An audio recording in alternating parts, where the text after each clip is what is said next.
Guna proses penyidikan dugaan tindak pidana korupsi, pengalihan dan penguasaan aset tanah milik pemerintah Kabupaten Muba, penyidik Kejari menggeledah kantor Bupati Muba dan mengamankan sejumlah berkas penting.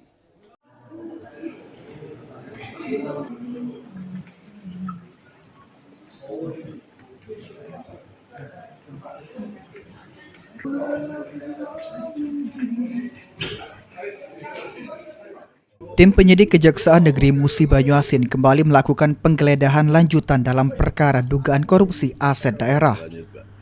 Penggeledahan dilakukan di sejumlah ruangan strategis di kantor Bupati Musi Banyuasin, diantaranya bagian tata pemerintahan, bagian aset, serta beberapa ruangan lainnya.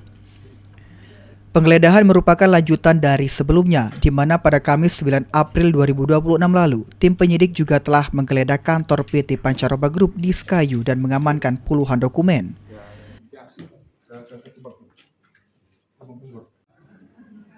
Dalam penggeledahan di kantor Bupati, penyidik berhasil mengamankan berkas dalam jumlah besar yang dimasukkan ke dalam satu box besar.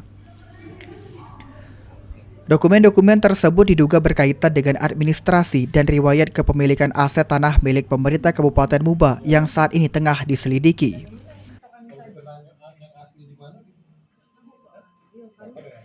Nah, terima kasih bahwa hari ini tim penyidik Kejari Muba telah melakukan giat penggeledahan, di mana ini semua merupakan rangkaian dari penyidikan kita yang kemudian kita lakukan penggeledahan.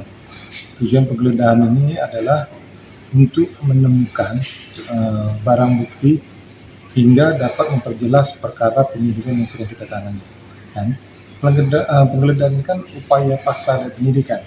Jadi tadi kita sudah melakukan penggeledahan di dua tempat, yaitu di kantor pemerintahan Kabupaten Muba dan juga di bagian aset Setda Muba. Dan dari penggeledahan tersebut kita dapatkan beberapa dokumen dan surat-surat yang terkait dengan penyidikan kita. Penyidik juga terus menelusuri dokumen penting terkait status kepemilikan, pengelolaan, hingga riwayat aset yang menjadi objek perkara dan akan menetap tersangka dalam waktu dekat. Ruzi Iskandar, Pol TV.